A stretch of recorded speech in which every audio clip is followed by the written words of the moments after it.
Juízes, capítulo meia dúzia. Nós vamos ler do verso 11 em diante. Então o anjo do Senhor veio e assentou-se debaixo do carvalho que está em Ofra, que pertencia a Joás, a Abiesrita. E Gideão, seu filho, estava malhando trigo no lagar para o salvar dos midianitas. Então o anjo do Senhor lhe apareceu e lhe disse: O Senhor é contigo, varão valoroso. Mas Gideão lhe respondeu: Ai, Senhor meu, se o Senhor é conosco, por que tudo isso nos sobreveio? E que é feito de todas as suas maravilhas que nossos pais nos contaram, dizendo: Não nos fez o Senhor subir do Egito? Porém agora o Senhor nos desamparou e nos deu na mão dos midianitas. Então o Senhor olhou para ele e disse: Vai nessa tua força e livrarás a Israel da mão dos midianitas. Porventura não te enviei eu? E ele lhe disse: Ai, Senhor meu, com que livrarei a Israel? Eis que o meu milheiro é o mais pobre de Manassés, e eu e o menor na casa de meu pai. E o Senhor lhe disse: Portanto eu hei de ser contigo, tu ferirás aos midianitas como se fossem um só homem. E ele lhe disse: Se agora tenho achado graça aos teus olhos, dá-me um sinal de que és o que comigo falas. Rogo-te que daqui te não apartes até que eu venha a ti e traga o meu presente e o ponha perante ti. E disse: Eu esperarei até que voltes. E entrou Gideão e preparou um cabrito e bolos asmos de um efa de farinha. A carne pôs num açafate e o caldo pôs numa panela, e trouxe-lhe até debaixo do carvalho e lhe apresentou. Porém o anjo de Deus lhe disse: Toma a carne e os bolos asmos e põe-nos sobre esta penha e verte o caldo. E assim o fez. E o anjo do Senhor estendeu a ponta do cajado que estava na sua mão e tocou a carne e os bolos asmos. Então subiu o fogo da penha e consumiu a carne e os bolos asmos, e o anjo do Senhor desapareceu de seus olhos. Então viu Gideão que era o anjo do Senhor. E disse Gideão: Ah, Senhor Jeová, que eu vi o anjo do Senhor face a face. Porém o Senhor lhe disse: Paz seja contigo, não temas, não morrerás. Então Gideão edificou ali um altar ao Senhor e lhe chamou: O Senhor é paz. E ainda até o dia de hoje está em Ofra dos Abiesritas. E aconteceu naquela mesma noite que o Senhor lhe disse: Toma o boi de teu pai, a saber, o segundo boi de 7 anos, e derruba o altar de Baal, que é de teu pai, e corta o bosque que está ao pé dele. E edifica ao Senhor teu Deus um altar no cume deste lugar forte, num lugar conveniente. E toma o segundo boi e oferecerás em holocausto com a lenha que cortaste do bosque. Então Gideão tomou 10 homens dentre os seus servos e fez como o Senhor lhe dissera. E sucedeu que, temendo ele a casa de seu pai e os homens daquela cidade, não o fez de dia, mas fê-lo de noite. Levantando-se, pois, os homens daquela cidade de madrugada, eis que estava o altar de Baal derrubado e o bosque que estava ao pé dele cortada. E o segundo boi foi oferecido no altar de novo edificado, e uns aos outros disseram: Quem fez esta coisa? E esquadrinhando e inquirindo, disseram: Gideão, o filho de Joás, fez esta coisa. Então os homens daquela cidade disseram a Joás: Tira para fora teu filho para que morra, pois derrubou o altar de Baal e cortou o bosque que estava ao pé dele. Porém Joás disse a todos os que se puseram contra ele: Contendereis vós por Baal? Livrá-los-eis vós? Qualquer que por ele contender ainda esta manhã será morto. Se é Deus, por si mesmo contenda, pois derrubaram o seu altar. Pelo que naquele dia lhe chamaram Jerubaal, dizendo: Baal contenda contra ele, pois derrubou o seu altar. E todos os midianitas e amalequitas e os filhos do Oriente se juntaram num corpo e passaram e puseram o seu campo no vale de Jezreel.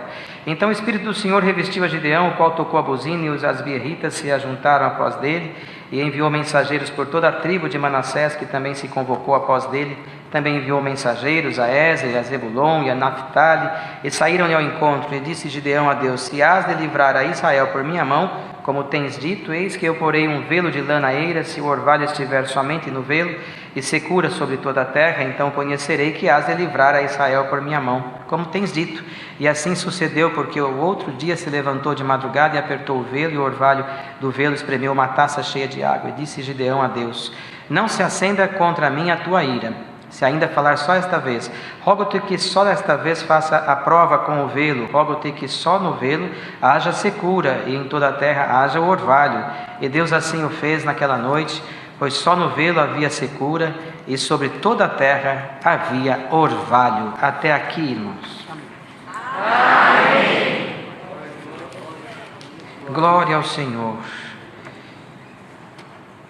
Irmãos, é claro que todos nós conhecemos muito bem o que Deus fez com Gideão, mas é importante lembrar, irmãos, que a origem de tudo isto, na verdade, Israel, o povo de Deus, ele teve um período sob a orientação de Moisés, o servo de Deus, que depois sucedeu a ele Josué, mas entre Moisés e o reinado que veio como o primeiro rei Saul, passou-se um pouco mais de 300 anos.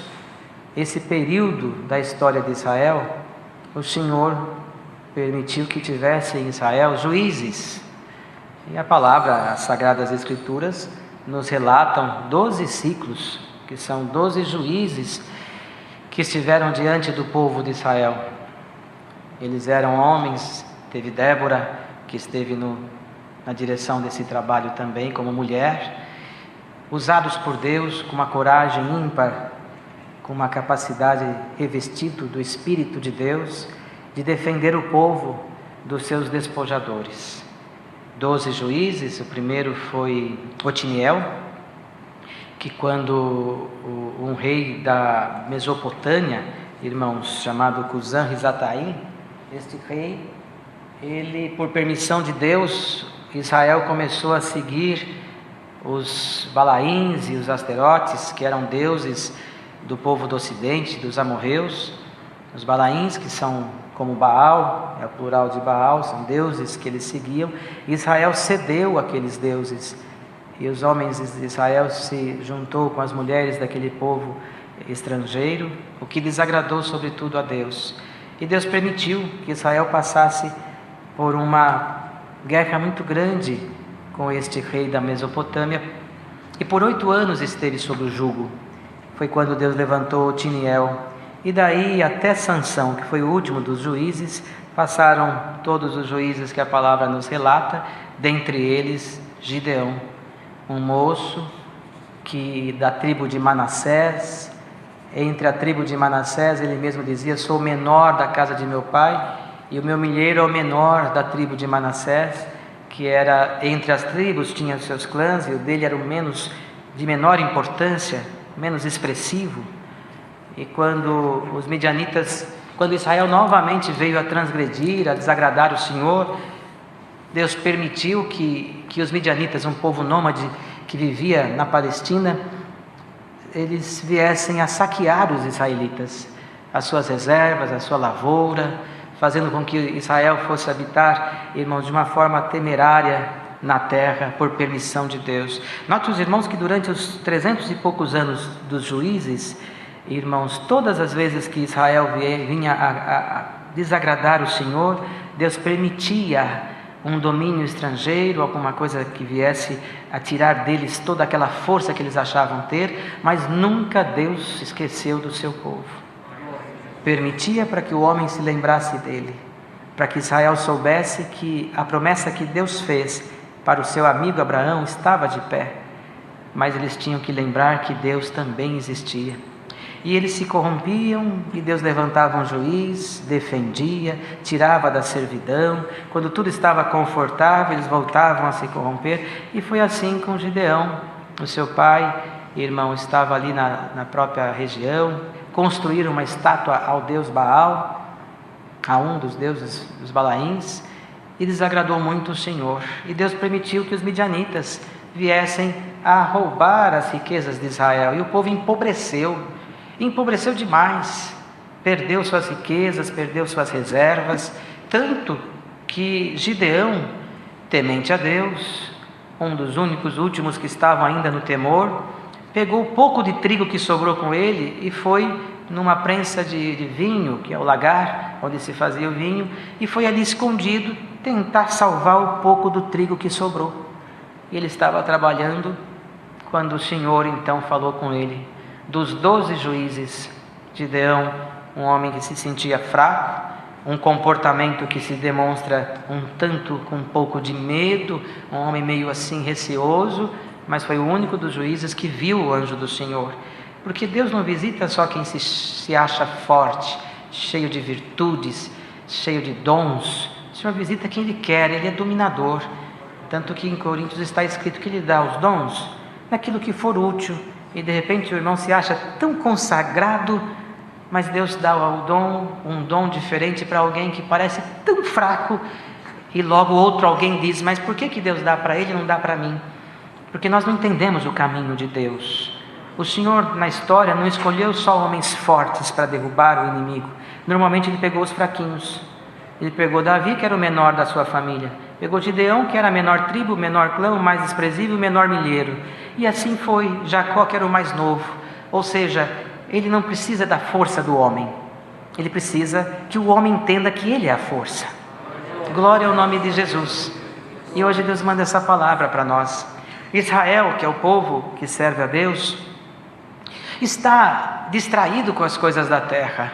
O mundo está sufocando a humanidade. E muita gente reconheceu o Senhor, já está tão farto das coisas do mundo, que não está percebendo que está distante do Senhor. Porque os midianitas estão por aí, roubando as suas riquezas, roubando o prazer de orar, roubando o prazer de dar glória a Deus, o prazer de falar novas línguas, roubando o prazer de crer de forma incondicional no poder de Cristo ressuscitado como nosso único e pessoal Salvador, roubando o prazer de estar junto ao seu povo, junto a uma comunidade cristã, se isolando no mundo atrás de aventuras que são passageiras e sufocam a alma, provocando o desejo da própria morte. E o homem não está percebendo isto. E hoje nós estamos aqui e aí na casa de milhares de famílias, e Deus mandando esta palavra, e Deus anuncia por esta palavra um plano dele, que venha a suplantar a nossa imaginação. Deus anuncia nessa tarde que quer fazer com um povo na terra o que fez com Gideão. Não importa se o seu milheiro é pequeno, não importa se a sua tribo é a menor, não importa se você está numa fraqueza tremenda.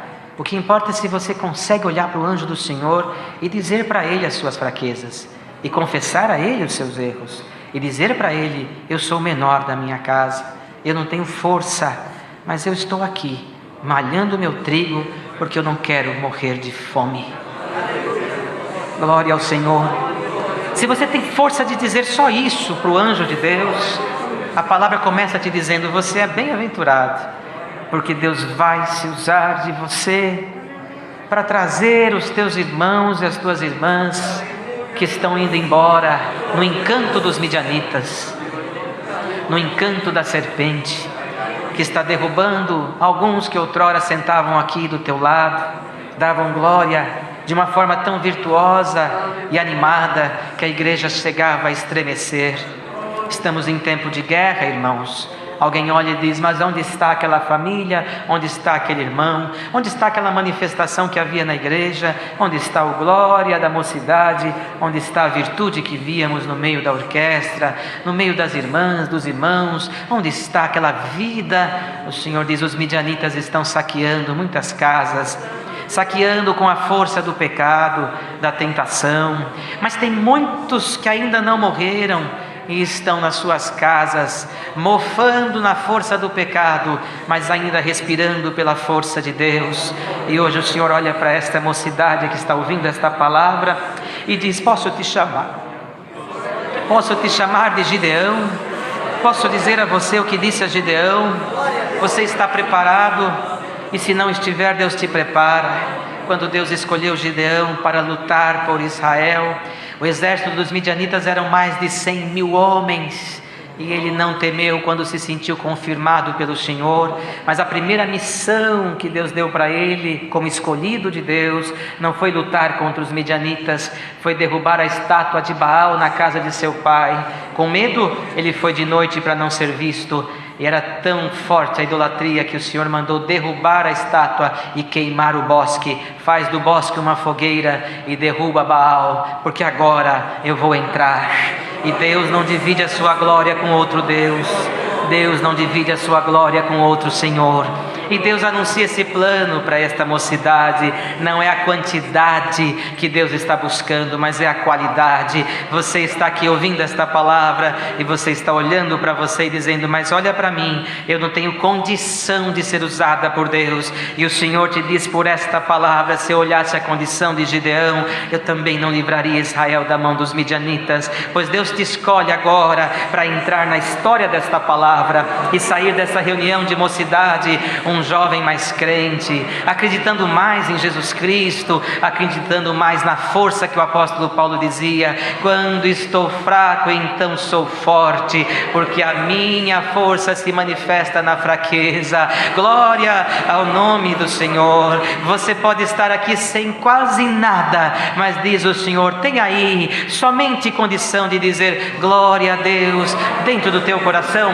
Tem, Senhor? Então louve o teu Senhor agora, porque maior glória virá do céu por alguns minutos mais. O Senhor está somente separando os Gideões de Deus nesta tarde. Diz o Senhor: levanta, porque é tempo de Deus retomar em você, na tua alma, uma glória que há tempo você não sente, por causa do mundo que te sufoca. É uma notícia que te entristece, é uma tentação que te abate, é uma promessa de um príncipe encantado que te fez, seduzindo-te a acreditar numa história de um conto de fadas, que tudo se desfez como um castelo de areia. Mas aqui está um Deus cujo filho não é príncipe, mas é rei dos reis, e não te conta uma história, mas te faz uma promessa: eu te construo um castelo de glória, que não há vento que possa derrubar, não é exército que possa penetrar. A glória do Espírito de Deus que tomou Gideão é anunciado por esta palavra. Se você está aqui ouvindo ela, a vida ainda está em você. Olha quantos enfermos numa UTI estão muitas vezes sem se manifestar enquanto a vontade própria, mas um aparelhinho ligado mantém vivo o seu corpo, uma respiração ofegante, mas mantém vivo o seu corpo. E quantos jovens estão agora espiritualmente com um aparelhinho ligado na sua alma, e o Senhor, o médico dos médicos, passa nessa UTI espiritual e diz: eu vou tirar os aparelhos e vou dar fôlego de vida, e vou dar força e virtude, e vai começar agora aqui dentro desta igreja. E ainda que nós pregamos e muitas vezes está online, sendo transmitido por um satélite. O que é o satélite? É um aparelho colocado em órbita. Você fala aqui por ondas, isso aqui sobe pelos ares, bate no satélite e vai distribuindo nas casas que estão com os aparelhos ligados. Isso foi o homem que inventou, mas milhares e milhares e milhares de anos atrás, o Deus que nós servimos criou um satélite muito mais poderoso, que está numa órbita muito mais superior, e que quando um crente ora aqui, a oração vai como um raio, um relâmpago lá, e desce nas igrejas, e desce nas casas, e desce no coração da mocidade. Então, como disse o profeta diante dos seus opressores: Senhor, fiz tudo conforme a tua palavra, agora manda fogo do céu e consome este holocausto. A mesma coisa o Senhor autoriza a pregar aqui agora, conforme a tua palavra, tudo foi anunciado. Agora manda fogo do céu e visita esses altares que estão aqui, que estão aí, no nome de Jesus Cristo Nazareno. O Senhor dá esta ordem: Gideão, chegou a tua hora, chegou o teu momento. Desafia a Deus a terra, desafia a Deus o século presente, e desafia a Deus as hostes espirituais da maldade que estão atormentando a mocidade com espíritos de traição, de mentira, de suicídio, de autoflagelo, de autodestruição da natureza humana e da moral cristã. E diz: Deus vai reconstruir o templo de Deus,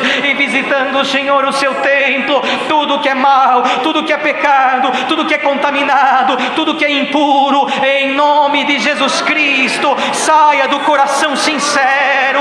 Santo é o nome do Senhor, aleluia. Gideão pediu sinal: um novelo molhado e em volta seco, um novelo seco e em volta molhado. Um sinal foi dado, irmão. A palavra é esta. Qual sinal você precisa maior do que Deus visitar tua alma agora? Santo é o Senhor. Onde você está? Num hospital? Numa estrada? No campo? num ônibus, dirigindo, trabalhando, estudando, em casa, fugindo da vida, quase querendo a morte, aqui dentro, não importa, aleluia, novelo seco, molha-te agora com o orvalho do céu. Prepara a tua alma, porque Deus vai resgatar Gideão de Deus aqui na palavra.